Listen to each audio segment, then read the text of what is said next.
একটা লাইন আমি গাইব, শুনে শুনে গাইতে না।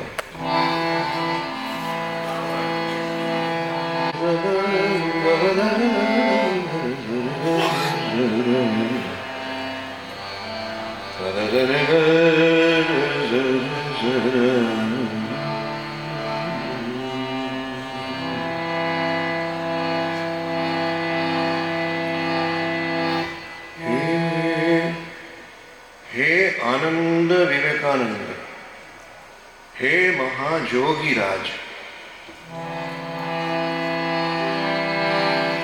हे आनंद विवेकानंद, हे आनंद विवेकानंद, हे महाजोगीराज, हे आनंद विवेकानंद, हे आनंद विवेकानंद, हे महाजोगीराज।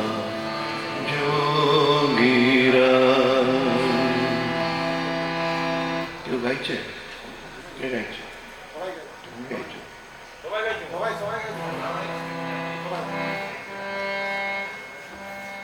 परम प्रेम मूर्ति तुम, परम प्रेम मूर्ति तुम, हे गरीब निवास, हे गरीब निवास। যিনি গরিবদের সমব্যথী।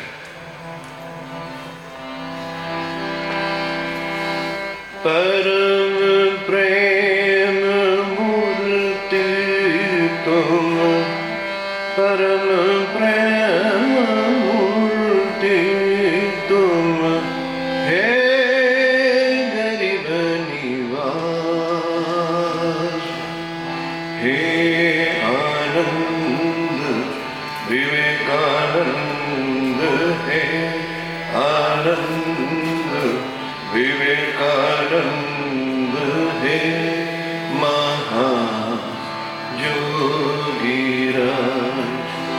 परम प्रेम मूर्ति तुम, परम प्रेम मूर्ति तुम, हे गरीब निवास, हे आनंद विवेकानंद, हे आनंद विवेकानंद, हे महाजोगीराज।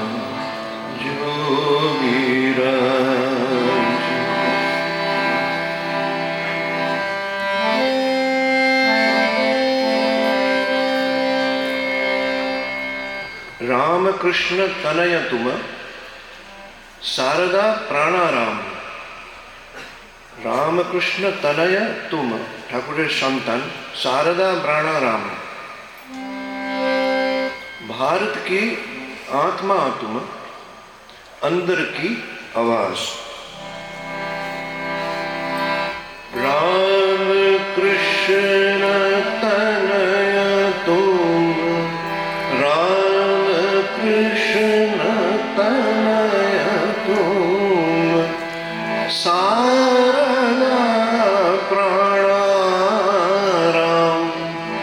रामकृष्ण तनय तुम, शारदा प्राणाराम।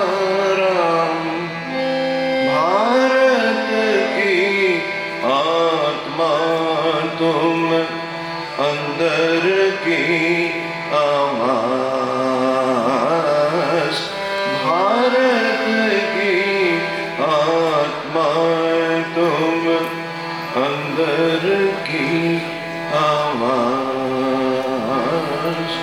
हे आनंद विवेकानंद हे आनंद विवेकानंद हे महायोगीराज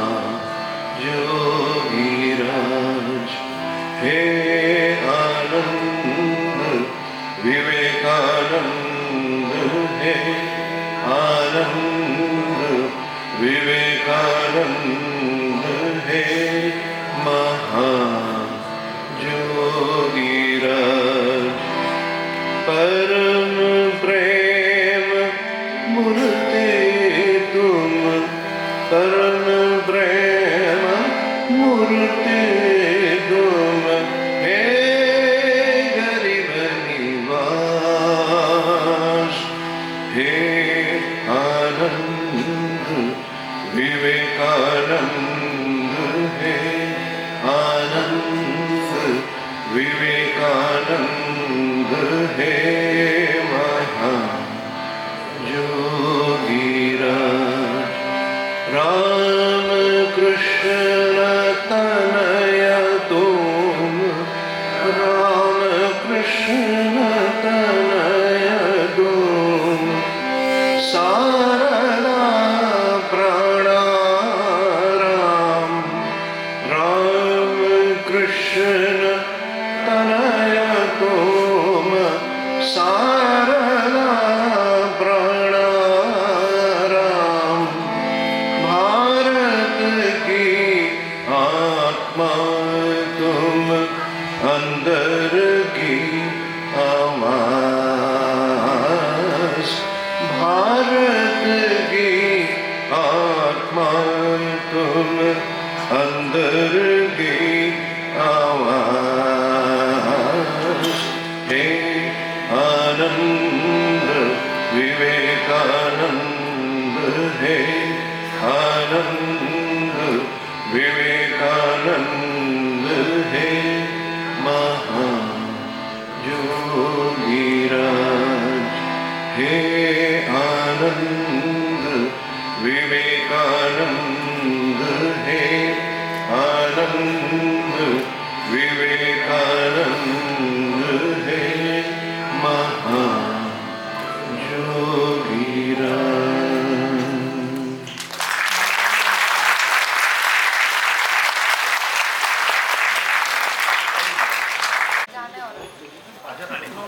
সব সময় একটা ইম্পর্টেন্ট আইস ব্রেকার যে প্রথম প্রশ্ন করলে সে চকলেট পায়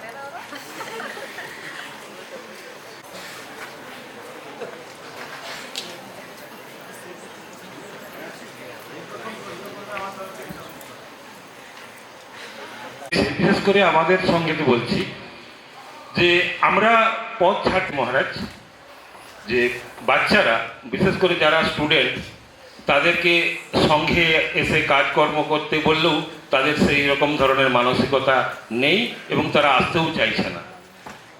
আমরা হয়তো দায়িত্বভার তাদেরকে দেওয়ার চেষ্টা করছি কিন্তু তারা নিতেও চাইছে না। মহারাজ এর যদি একটু সমাধান থাকে বা যাতে করে তারা ভবিষ্যতে দায়িত্ব নেয় এরকম ধরনের যদি কিছু উপদেশ তাদেরকে দেওয়া যায় তাহলে কৃতজ্ঞ থাকিব। তাকে কিছু কাজের সুযোগ তো দিতে হবে, সংগঠনে কাজের সুযোগ দিলে তারপরে সে সংগঠনের সঙ্গে একাত্ম বোধ করবে, তখনই তাকে কোনো দায়িত্ব দেওয়া যাবে। প্রথমেই তাকে ডেকে এই তোমাকে সেক্রেটারি হতে হবে, কিংবা তোমাকে ট্রেনার হতে হবে, তোমাকে এটা হতে হবে, কোঅর্ডিনেটর হতে হবে, মেডিকেল কোঅর্ডিনেটর হতে হবে, কিংবা অমুক হতে হবে, ও বললে হবে না। একটু তার ভিতরে ওরিয়েন্টেশন কী আছে সেটা দেখতে হবে, মেন্টাল ওরিয়েন্টেশনটা কী আছে, সেটা ওরিয়েন্টেশন তৈরি হয়েছে কিনা। কাজ করতে করতে সঙ্গে বারবার আসা যাওয়া করতে করতে তার মনের মধ্যে সঙ্ঘের প্রতি একটা ভালোবাসা তৈরি হয়েছে কিনা, সেইটা দেখে যদি কাজ দিতে চাও তাহলে সে কাজ অ্যাকসেপ্ট করবে। আর কি কাজ, তার ওই সংগঠনে আসা যাওয়ার কোনো ইন্টারেস্ট আছে কিনা, তার ইন্টারেস্ট আছে অন্য কিছুতে, এই সঙ্গে আসা যাওয়ার ইন্টারেস্ট আছে কিনা সেইটা বিচার করতে হবে। সেরকমভাবে সঙ্গে কিছু ইন্টারেস্টিং এমন কিছু সিচুয়েশন এনভায়রনমেন্ট পরিমণ্ডল তৈরি করতে হবে যাতে করে সে আসে, সেও ইন্টারেস্টেড হয়ে পার্টিসিপেট করে, তবেই হবে। এটা জ্ঞানালোকানন্দ মহারাজ বলবেন। মহারাজজিকে প্রণাম জানাই।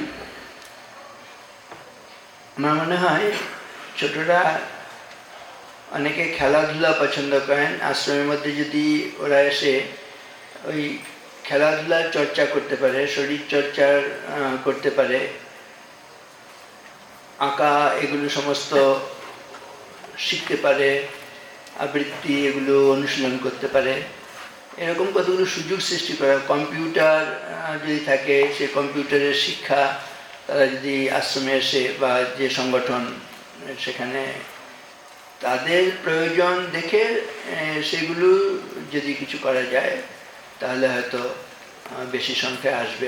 আর যে উৎসব অনুষ্ঠানগুলোতে তারা কিছু দায়িত্ব পেল, ভলান্টিয়ার হলো, যখন খাওয়ানো দাওয়ানো হলো, পরিবেশন করলো, এইভাবে কাজ করতে করতে মনে হয় বেশি ভালোবাসা। তা আমি নিজে এই কথা আমি বলতে পারি, আমি সাধু হয়েছি বই পড়ে নয়, ঠাকুরের প্রতি যে আমি আশ্রমের মধ্যে সে মন্দির মোছা, এই ঠাকুরের আরতি করা, তারপরে সেখানে গিয়ে ঠাকুরকে একটু সাজানো, ফুল তোলা, এই যে এইসব কাজগুলোর মধ্য দিয়ে আস্তে আস্তে আমার ঠাকুরকে খুব ভালো লেগে গেছে, আশ্রমের প্রতি আরও বেশি আগ্রহ বেড়েছে।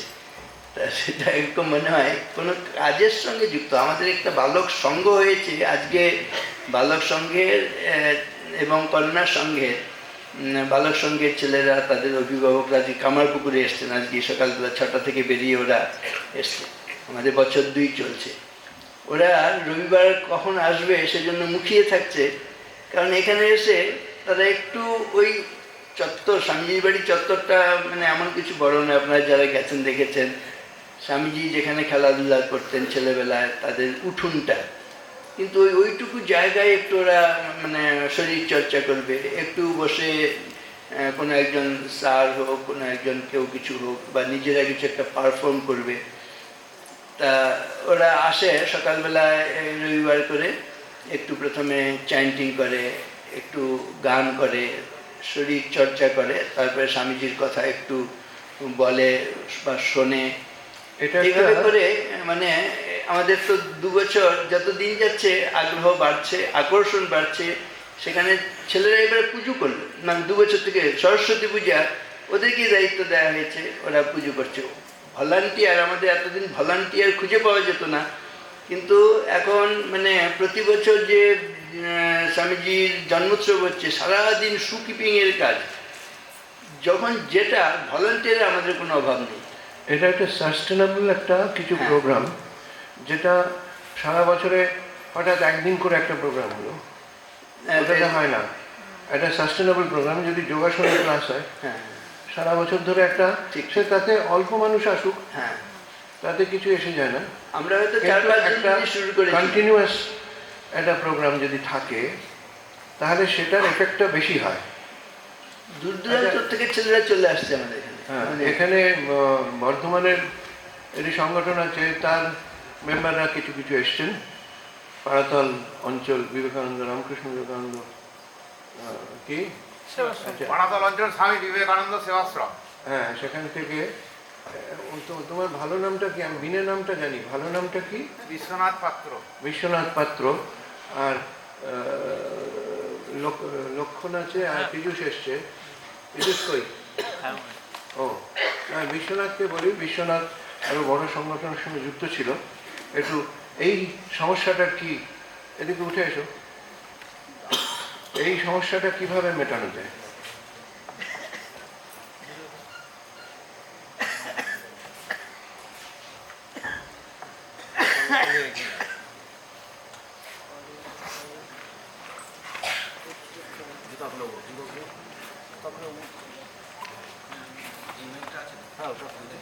এই মাইকটা, এই মাইক।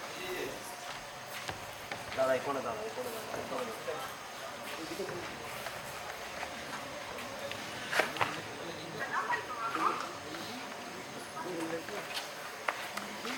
আলোচনা পর্যালোচনা করে দেখতে হবে তাদের চাহিদার উপর কী চাহিদা, সেই চাহিদাটাকে নির্বাচন করে তার উপর একটা সংগঠনের কর্মসংস্থান যাতে হয় সেই রকম চিন্তাভাবনা সংগঠনকে এই একটা কাজের ইয়েটা তৈরি করতে হবে, তৈরি করে সেখানে তাদের করে আস্তে আস্তে আস্তে সেই নিয়োজিত করতে হবে এবং সেই দায়িত্ব দিতে দিতে তাদের ঘরে লিডারশিপ জায়গায় নিয়ে যেতে হবে, এটা আমার মনে হয়।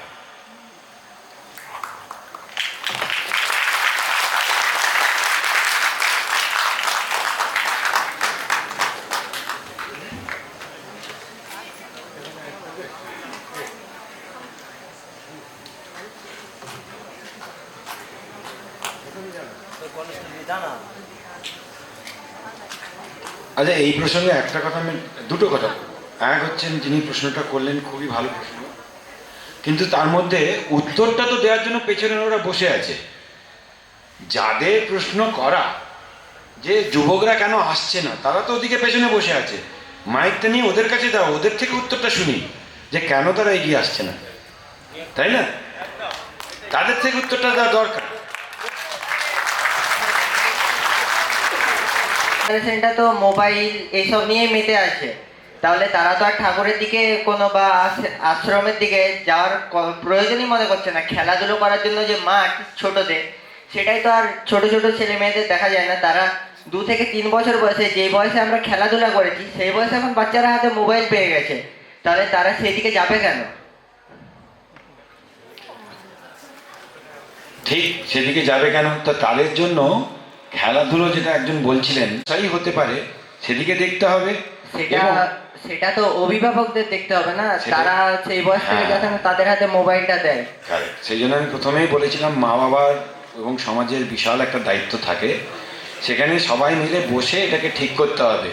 এবং যে কোনো সময়, সে আপনি চাকরি জীবনে বলুন, ছাত্র জীবনে বলুন, আমরা তো মানুষ, একটা সবসময় আমাদের মনের মধ্যে চলে আসে, what is there for me, আমি এটা করব, কেন করব, কিসের জন্য করব, কি লাভ আমার। আমরা সবাই তো আর একদম উচ্চস্তরে উন্নীত হতে পারিনি, তো সেইটা আমাদের দেখাতে হবে যে তাদের লাভটা কিসে। একটা লং টার্ম, একটা শর্ট টার্ম, এইটা নিয়ে বসুন। এটা নিয়ে অনেক কিছু আমি বলতে পারি পরবর্তীকালে, সেটা নিয়ে বসা যেতে পারে। যারা আসবে তাদের ভলেন্টিয়ার হিসাবে আপনারা দিন না, তাদের একটা সার্টিফিকেট দিন, যেটা তাদের পরবর্তীকালে কাজে লাগবে। একটা ভলেন্টিয়ারিং সার্টিফিকেট দিন, যেটা একটা দাম থাকবে, তাই না? তাদেরকে দায়িত্ব দিয়ে দিন, আজকে এই প্রোগ্রামটা তোমরাই করবে, আমরা কিছু করব না। একটা ফুটবল টুর্নামেন্ট করুন, একটা ক্রিকেট টুর্নামেন্ট করতে দিন তাদেরকে, সেইটাতে তারা মেতে থাকতে পারবে। সেইটা দিয়েই শুরু হোক। ধীরে ধীরে অ্যাট্রাকশনটা, যে মহারাজ বলছেন যে তাদের ভালোবাসাটা তৈরি করতে হবে, ছোট ছোট ছোট ছোট কাজের মধ্যে দিয়ে তাদেরকে এনগেজ করে ভালোবাসা, ভালো লাগাটা তৈরি করতে হবে। এই বর্ধমানে ওরা করছে, ওরা একটা ফুটবল টুর্নামেন্ট করে, তাহলে ওরা বেশ ভালো করে, কতদিন ধরে, 1 সপ্তাহ ধরে হয়? হ্যাঁ, 1 সপ্তাহ ধরে 7 দিনে খেলাটা। 7 দিনে কটা টিম পার্টিসিপেট করে? 8টা টিম পার্টিসিপেট। ওটা বানানো যেতে পারে, 16টাও হতে পারে, 12 হতে পারে। তো সেইভাবে এটা কিছু ভাবা যেতে পারে। আরেকটা হচ্ছে যে আমরা সংগঠনের তরফ থেকে, যে 9টা সংগঠন আছে সংস্কৃতি সংস্থানের তরফ থেকে, আমরা মোবাইল ফ্রি ডে একটা আন্দোলন করতে পারি, মুভমেন্ট নিতে পারি। 1 দিনের জন্য মোবাইল ফ্রি, সেটা করো। সেটা গিয়ে ক্যাম্পেন করে করে একটা মিছিল বার করতে হবে, প্রসেশন বার করবে। মোবাইল ফ্রি ডে যেদিন উৎসব হবে সেদিন মোবাইল ফ্রি ডে হবে। মোবাইল ফ্রি হবে না একেবারে, কারণ উৎসবকে অর্গানাইজ করতে গেলে মোবাইল কানেকশনটা চাই। এই যে যেমন আজকে ঘাটপুরার থেকে বারবার ফোন আসছে, তো সেটা হবে না। অন্য একটা নর্মাল ডেকে মোবাইল ফ্রি ডে করতে হবে, বিশেষ ইম্পর্ট্যান্ট ডেকে মোবাইল ফ্রি করা যাবে না। তো এইরকম একটা বিভিন্ন ধরনের চিন্তা ভাবনা করে নতুন নতুন উদ্ভাবন করতে হবে, যেভাবে আমরা ইয়াং গ্রুপকে কাছে টানতে পারি। এই প্রসঙ্গে আরও একটা কথা, এখনকার দিনে শুধু পড়াশুনো করলে বা একটা বিদ্যা অর্জন করলে হয় না, তার সাথে অনেক কিছু লাগে, যেগুলো হচ্ছে আমরা বলি সফট স্কিল, যেটা চাকরি ক্ষেত্রে খুব কাজে লাগে, সেখানে তাদের কমিউনিকেশন স্কিলস, তাদের ইন্টারপার্সোনাল স্কিলস, এইগুলো প্রচণ্ডভাবে কাজে দেয়। সেখানে সে কতটা ফ্রিলি কথা বলতে পারবে, সবার সঙ্গে কীভাবে চলতে পারবে, টিম ওয়ার্ক কী করে হবে, লিডারশিপ কোয়ালিটি কী করে বাড়ানো যেতে পারে, সেইগুলো নিয়ে আপনার একদিন ওয়ার্কশপ করুন না। স্কিল ডেভেলপমেন্ট মানে আমি শুধু এই স্কিল বলছি না, এটা হচ্ছে গিয়ে লিডারশিপ স্কিল এবং সফট স্কিল, যেটা প্রত্যেকের কাজে লাগবে। সেটার জন্য একটা ওয়ার্কশপ করুন। আমি যদি থাকি আমি নিজে আসবো, সারাদিন দেবো, আমি কথা দিয়ে গেলাম। এরকম অনেকেই আসবেন, ইন্ডাস্ট্রি থেকে আসতে পারেন, বিভিন্ন ক্ষেত্রের থেকে তারা আসতে পারেন, ডাক্তাররা কেউ আসতে পারেন, কেউ প্রফেসররা আসতে পারেন, প্রত্যেকের থেকেই কিছু তো শেখার আছে। সেরকম একটা ওয়ার্কশপ করুন, যে ওয়ার্কশপে তারা পার্টিসিপেট করবে, শুধু শ্রোতা হিসাবে নয়, interactive participation, that is the কি। নাহলে সবাই বসে বসে ঘুমোবে অথবা মোবাইলে দেখবে কিছু। সেটাকে সবাইকে এনগেজ করতে হবে, সেরকম কিছু ভাবনা চিন্তা করুন। যে ভাইটি প্রশ্ন করেছে সে এখানে মঞ্চে আসবে, তাকে প্রথমে উপহার দেবো। তাড়াতাড়ি চলে এসো, সেটা দিয়ে তাকে সম্মানিত করছে। তুমি চলে এসো, মঞ্চে আসবো, ওকে মঞ্চে আসতে দিন।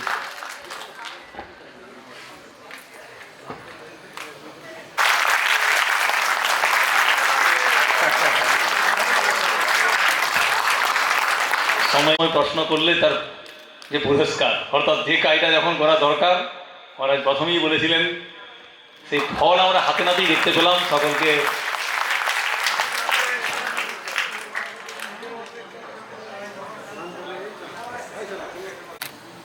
ঠাকুর মা সঙ্গীতের মধ্য দিয়ে যুবক যুবতীদের উৎসাহিত করেছেন, সঠিক পথের দিশা দেখিয়েছেন।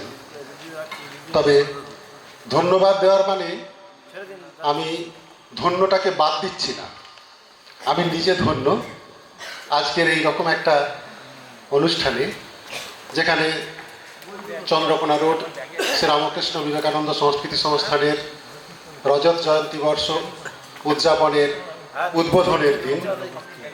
এবং সেই উদ্বোধনটা হচ্ছে, এই মহাযজ্ঞের উদ্বোধন হচ্ছে যুব সম্মেলনের মধ্য দিয়ে।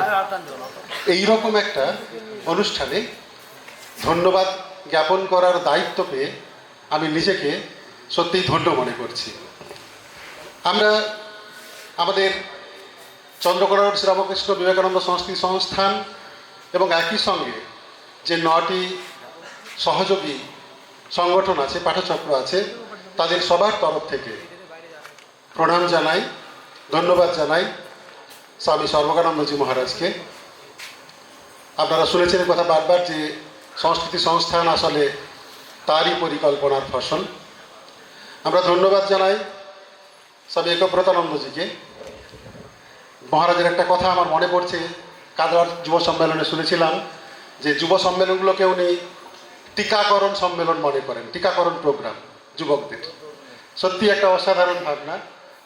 যে সমস্ত এই ভাইরাস, শুধু মোবাইলের কথা বললাম, আরও অনেক ভাইরাস যেগুলো আমাদের মনের শক্তিটাকে প্রতিনিয়ত খেয়ে নিচ্ছে, আমরা বুঝতে পারছি না, সেই ভাইরাস থেকে নিজেদের রক্ষা করার টিকাকরণ প্রোগ্রাম। আমি প্রণাম এবং ধন্যবাদ জানাই আমাদের মহারাজ জ্ঞানলোকানন্দজিকে, যিনি সত্যি তার সুন্দর বক্তৃতার মাধ্যমে আমাদের উৎসাহিত করেছেন, ছেলে মেয়েদের নিশ্চয়ই উৎসাহিত করেছেন। তবে জানি না এখন ঠান্ডা আছে বলে কি না, মহারাজ পেপসিটা কিন্তু খাওয়া হলো না। পেপসিটা খেতে পারলে ভালো হতো। জ্ঞানলোকানন্দজি আমাদের পেপসি খাওয়ান, মানে সেই অনুষ্ঠানে আমি দেখেছিলাম কি অসাধারণ। যখন বলছেন প্রচণ্ড গরম, অনুষ্ঠান হচ্ছে যুব সম্মেলন আগ্রাতে, খুব কম্প্যাক্ট প্রোগ্রাম, শেষে হঠাৎ মহারাজ বলছেন তোমাদের পেপসি খাওয়াবো। আমি তো চারিদিকে তাকাচ্ছি, আরে এখানে আগ্রার মতো একটা জায়গায় পেপসি কোথায় পাবো? মহারাজ যদি বলো তোমরা পেপসি নিয়ে এসো, ছেলে মেয়েদের খাওয়াবো, তো বিপদ। তো মহারাজ যে পেপসিটা খাইয়েছিলেন না, সেই পেপসিটা সারা জীবনে কখনো ভুলবো না। মহারাজ যদি সম্ভব হয় একটু এই পেপসিটা আজকেও খাইয়ে দিলে ভালো হতো। না, আমি বলবো না মহারাজ, এটা আপনার মুখ থেকেই শুনতে চাইছি। তারপরে আমি ধন্যবাদ জ্ঞাপনটা শেষ করবো, আমি শেষ করে দেবো। আচ্ছা, তো মহারাজের মুখ থেকেই সেটা শুনবেন আপনারা, কি অসাধারণ। আমি ধন্যবাদ জানাচ্ছি আমাদের চন্দ্রকোনা রোড শ্রীরামকৃষ্ণ বিবেকানন্দ সংস্কৃতি সংস্থানের দীর্ঘদিনের প্রেসিডেন্ট ছিলেন, এখন আমাদের সঙ্গে একেবারে ওতপ্রোতভাবে জড়িত অধ্যাপক আলোক চট্টোপাধ্যায় মহাশয়কে, যিনি আমাদের সবার স্যার। ধন্যবাদ জানাচ্ছি মাননীয় শ্রী সন্দীপ নন্দী মহাশয়কে, সন্দীপ নন্দ, নট নন্দী, নন্দী এবং নন্দর মধ্যে আবার অনেক তফাৎ আছে, সরি, সন্দীপ নন্দ মহাশয়কে, যিনি তার অসাধারণ বক্তৃতার মাধ্যমে আমাদের উৎসাহিত করেছেন। ধন্যবাদ জানাচ্ছি অর্গানাইজারদের, আমাদের নটি পাঠচক্রের। এই নটি পাঠচক্র মহারাজ, আমরা ভাবপ্রচার পরিষদের সদস্য তো বটেই, কিন্তু আরেকটা জিনিস আমার যেটা ফিলিংস হয় যে 9টা পাঠচক্রের কোনো একটা পাঠচক্র যদি প্রোগ্রাম হয় সেটা আসলে 9টা পাঠচক্রেরই প্রোগ্রাম, আমরা সবাই সেটাতে পার্টিসিপেট করি। ধরা যাক ঘাটমোড়াতে চিকিৎসা শিবির হচ্ছে, আমরা 9টা পাঠচক্রের কিন্তু সেখানে পেশেন্ট পাঠাই। ধরা যাক আগ্রাতে যুব সম্মেলন হচ্ছে, আমরা 9টা পাঠচক্রে সেখানে পার্টিসিপেট করি। কারণ এই যে একটা সাংস্কৃতিক আদান প্রদান চন্দ্রকোনা রোড সংস্কৃতি সংস্থানের মাধ্যমে এই সুবিধেটা আমরা কিন্তু পাই। 9টা পাঠচক্র প্রত্যেককে নিজেদের প্রোগ্রাম বলেই মনে করি, প্রত্যেক সংঘের অনুষ্ঠানকে। এই যে ভাবনাটা, এটা সত্যি অসাধারণ। এবং ভাবপ্রচার পরিষদের 10 দফা যে কর্মসূচি আছে, সেই কর্মসূচি মেনে আমরা সবাই প্রতিনিয়ত আমাদের কাজ চালাই। ধন্যবাদ জানাচ্ছি যারা এখানে এসেছে, এই সমস্ত যুবক যুবতীরা, যারা ভবিষ্যতে দেশের কাণ্ডারি হবে, দশের কাণ্ডারি হবে, সমাজের কাণ্ডারি হবে। তোমাদের উদ্দেশ্যে একটা কথা বলি, আজকে এই যে 25 বছর পূর্তি উপলক্ষে আমরা যে অনুষ্ঠান করছি, উদ্বোধনী অনুষ্ঠানে তোমরা এসেছো, এবং আমাদের যে প্রোগ্রামগুলো হবে বিভিন্ন পাঠচক্রের প্রতিযোগিতাগুলো, এই প্রতিযোগিতাগুলোতে তোমরা পার্টিসিপেট করবে প্রত্যেকে, যেন ক্লোজিং সেরিমনিতে, ঠিক 1 বছর পরে আমরা ক্লোজিং সেরিমনি করব, সেখানে তোমাদের থেকেই প্রতিযোগীরা প্রথম, দ্বিতীয়, তৃতীয় হয়ে পুরস্কারগুলো পাও। আজকে তোমরা এখন থেকে প্রস্তুতি নিয়ে নাও, এবং এই প্রোগ্রামগুলো কখন হবে আমরা জানিয়ে দেবো, অনেক আগেই জানিয়ে দেবো কবে, কখন, কোথায়, কি প্রোগ্রাম হবে। পার্টিসিপেট করার দায়িত্ব তোমাদের, এগিয়ে আসার দায়িত্ব তোমাদের, পুরস্কার ছিনিয়ে নেওয়ার দায়িত্ব তোমাদের। তবে পুরস্কার ছিনিয়ে নেওয়াই যে শুধু উদ্দেশ্য তা নয়, পুরস্কার ছিনিয়ে নেওয়ার মধ্যে ওই যে বলছিলেন মহারাজ এবং সন্দীপবাবুও বলছিলেন না, আত্মবিশ্বাসটা বাড়বে। এই আত্মবিশ্বাস বাড়ানোটা খুব জরুরি। তোমরা নিশ্চয়ই শুনেছ এআই এর কথা বারবার মহারাজ বলছিলেন, সন্দীপবাবু একবার বললেন। আমি কদিন একটা নিজের কাজের জন্য এআই সংক্রান্ত বইগুলো পড়ছিলাম, একটা বই পড়তে গিয়ে আমি না আতঙ্কিত হয়ে গেলাম। সেখানে বলছে এআইকে 3টে ভাগে ভাগ করছে, তার মধ্যে একটা হচ্ছে জেনারেল এআই, যেটা মানুষের যে এই যে হিউম্যান ইন্টেলিজেন্স, সেটাকে ছাড়িয়ে চলে যাবে, হিউম্যান ইন্টেলিজেন্সের কোনো দরকারই থাকবে না। এখন এইরকম যদি সিচুয়েশন হয় তাহলে আমরা কি করব, কোথায় থাকবো? আমাদের এই যে ইমোশনাল ইন্টেলিজেন্স, সেগুলো কোথায় যাবে? পড়তে পড়তে একটা জায়গায় এসে আশার আলো পেলাম যে এই এআই এর আরও একটা দিক এখন আবার গবেষণা শুরু হয়েছে, সেটা হচ্ছে লাভিং আর্টিফিশিয়াল ইন্টেলিজেন্স। এবং এই লাভিং আর্টিফিশিয়াল ইন্টেলিজেন্স আসলে আমাদের আবার এই স্বামীজির যুব আহ্বানের কেন্দ্রস্থলেই নিয়ে আসে, যেখানে ভালোবাসার মধ্য দিয়ে পরস্পরের মধ্যে একটা কমিউনিকেশন তৈরি করব, যেখানে এআইটা শুধু অ্যাবস্ট্রাকশন নয়, এআইটা শুধু বিমূর্তকরণ নয়, এআইটা আমাদের জীবনের সঙ্গে সম্পৃক্ত হবে, আমাদের জীবনকে সঠিক পথে পরিচালিত করবে। সেটা পড়েও শেষ পর্যন্ত একটু আশ্বস্ত হলাম যে যাক, এরকম একটা প্রজেক্ট শুরু হয়েছে, চলছে, এখনও সেটা সফল হয়নি, কিছুটা হয়েছে। সোফিয়া নামক একটা রোবট তৈরি করেছে, যার মধ্যে এই ইমোশনাল ইন্টেলিজেন্সটাকে ইনকর্পোরেট করা হয়েছে। এটা অনেক কথা, সেটা আমি বলছি না। পরে যেটা আমি ধন্যবাদ জানাচ্ছি আমাদের যারা অর্গানাইজার, তাদের মধ্যে যারা পত্রিকাটিকে সুন্দরভাবে উপস্থাপিত করেছেন আমাদের সামনে, পরিশ্রম করে, পত্রিকার সম্পাদক এবং তার টিম মেম্বার, সবাইকে আমরা ধন্যবাদ জানাচ্ছি অর্গানাইজারদের পক্ষ থেকে। আমাদের যে ভলেন্টিয়াররা সুদূর কলকাতা থেকে মেমেন্টোগুলি ঘাড়ে করে বয়ে নিয়ে এসেছে ট্রেনে করে, সৌরভ সম্ভবত আগ্রার, এবং তার সঙ্গে আরও 2-1 ছিল, তাকেও সৌগত, তাকেও আমি ধন্যবাদ জানাচ্ছি। এই যে হলটা আমাদের পারমিশন দিয়েছে এইখানকার লোকাল গভর্নমেন্ট, তাদের কর্তৃপক্ষকেও আমি ধন্যবাদ জানাচ্ছি আমাদের এই হলে অনুষ্ঠান করতে দেওয়ার জন্য। আমি ধন্যবাদ জানাচ্ছি সাউন্ড সিস্টেম যিনি দিয়েছেন এবং যিনি পরিচালনা করছেন তাকেও। আজকে কিন্তু সাউন্ড সিস্টেম কখনো মানে মাইক অমাইক হয়নি, মাইক সবসময় যথেষ্ট কাজ করেছে, তাকেও ধন্যবাদ জানাচ্ছি।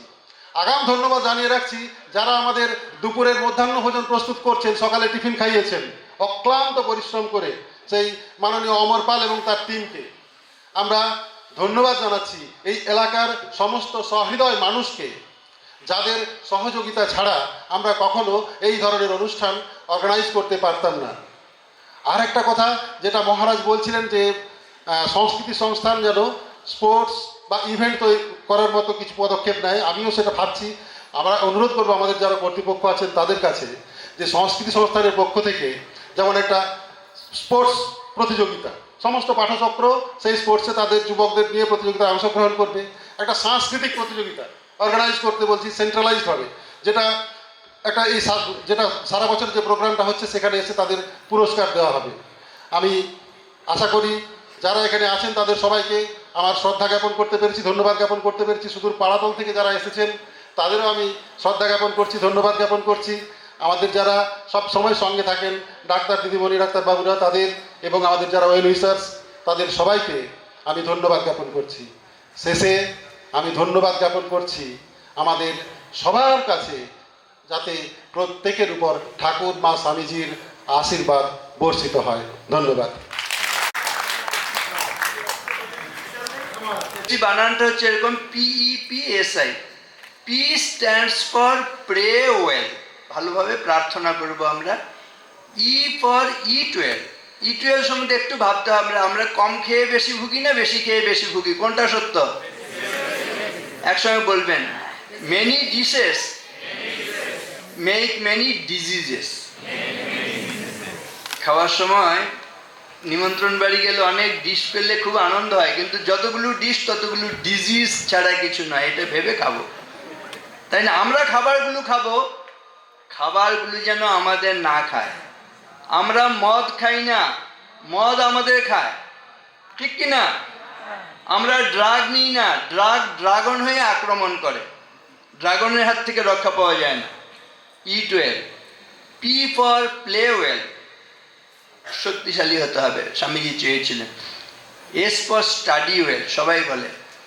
আর I for integrate well, integrate মানে সংহতি নিয়ে, চুলুচুলি ঝগড়াঝাটি নয়, মিলেমিশে থাকবে। দেখি মনে আছে কিনা? P for pray well, E for, P for, S for, I for, জোরে হাততালি। শরণম রাম কৃষ্ণ শরণম রাম কৃষ্ণ শরণম শরণ্যে জয় জয় রাম কৃষ্ণ শরণম রাম কৃষ্ণ শরণম শরণ্যে প্রভু কৃপা হি কেবলম কৃপা হি কেবলম কৃপা হি কেবলম শরণ্যে কৃপা হি কেবলম কৃপা হি কেবলম কৃপা হি কেবলম শরণ্যে জয় জয় রাম কৃষ্ণ শরণম রাম কৃষ্ণ শরণম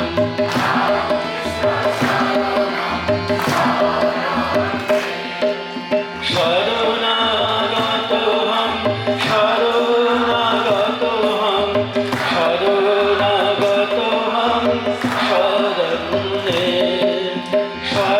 শরণাগতহম শরণাগতহম শরণাগতহম শরণ্যে জয় জয় রাম কৃষ্ণ শরণম রাম কৃষ্ণ শরণম রাম কৃষ্ণ শরণম শরণ্যে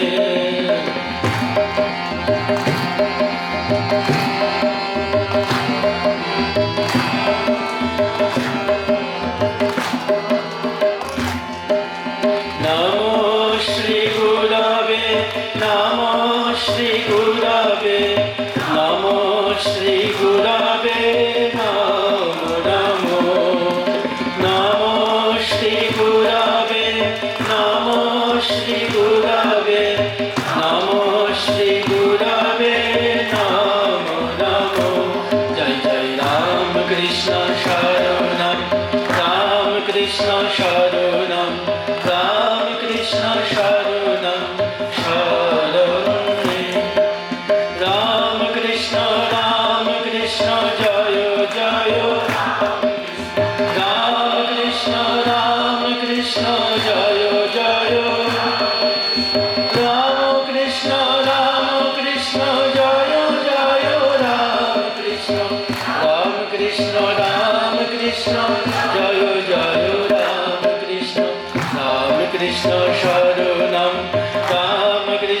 শরণম রামকৃষ্ণ শরণম শরণ্যে জয় জয় রাম কৃষ্ণ শরণম রামকৃষ্ণ শরণম রামকৃষ্ণ শরণম শরণ্যে